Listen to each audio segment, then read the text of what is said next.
Well, if you found out that your life was about to abruptly end, what story would be left behind? How would people describe you and remember you? Now, stay with me here. I'm not trying to make a morning morbid, but the idea of legacy feeds into the idea of living with purpose. It's all part of a larger discussion, and one our next guest is exploring in the well-lived life.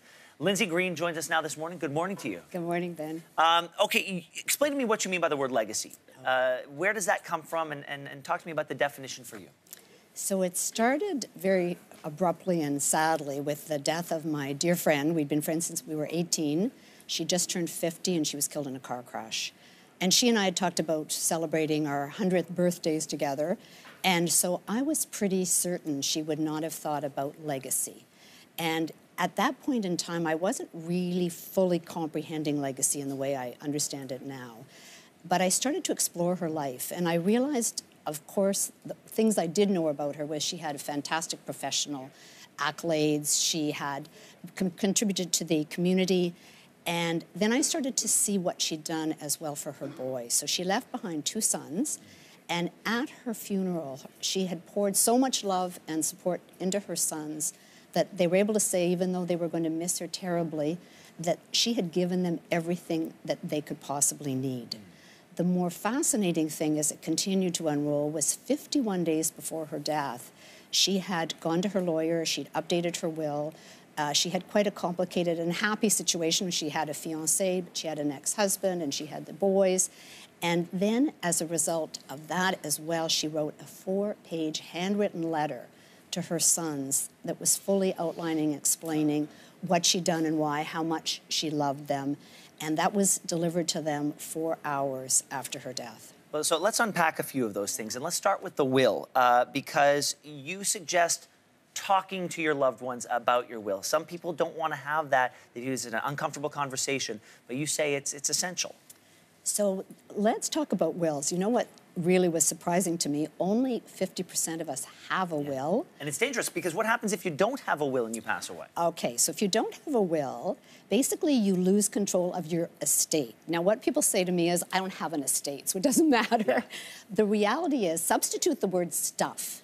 We all have stuff, and we all have a surprising number of things we think will happen to our stuff. So let's say we have a nephew who plays guitar. We have a wonderful guitar. We'd always had in our mind that he would inherit it. Mm-hmm. That will not happen if it's not in a will. Everything will be sold. Say you have a great bike, and you'd hoped your great friend, who's a cyclist, mm-hmm. You'd always said to him, you will have it. Basically, none of that will happen. Okay, let's talk about, when you do put a will together, there's some choices that some people have to make. They could give it all to their children. They could give it to charity. They could strike a balance between the two. What's your suggestion when somebody's at that crossroads?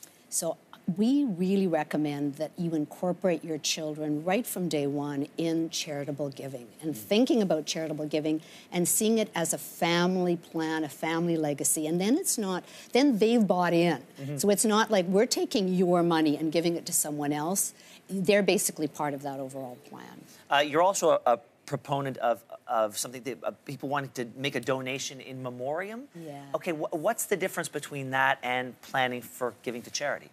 It could be the same thing, but in many ways what you're saying is, when I die, people will often say at the end of a eulogy or an end of an obituary, please donate money in memory of Ben, Lindsay, to this particular organization. So what you're saying is you want that organization to be remembered and associated with you really for all time. What happens, but people have told me that often if you don't identify that organization in advance, then people are first at a loss. There'll be some debate, there'll be dissension, there'll be discussion, but you're more often to be associated with how you died. So instead of how you lived and how you were celebrated. You want people to remember you that way. Yes. I can't let you go before talking about this notion of imparting and passing on more than just money, passing on values through a will. How does that happen? So we know that regardless of what we say, it's what we do.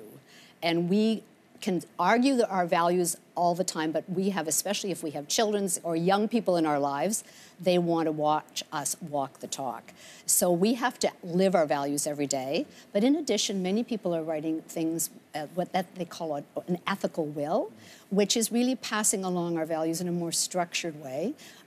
People are writing memoirs to do the same thing, saying these are the decisions I made, this is how I was actually trying to incorporate my values every day. Lindsay, we have to go. I will say that, you know, there's one line here that says, read this book when you're ready to stop taking your life for granted. It's an essential tool. Thank you so much for being here. Thank you.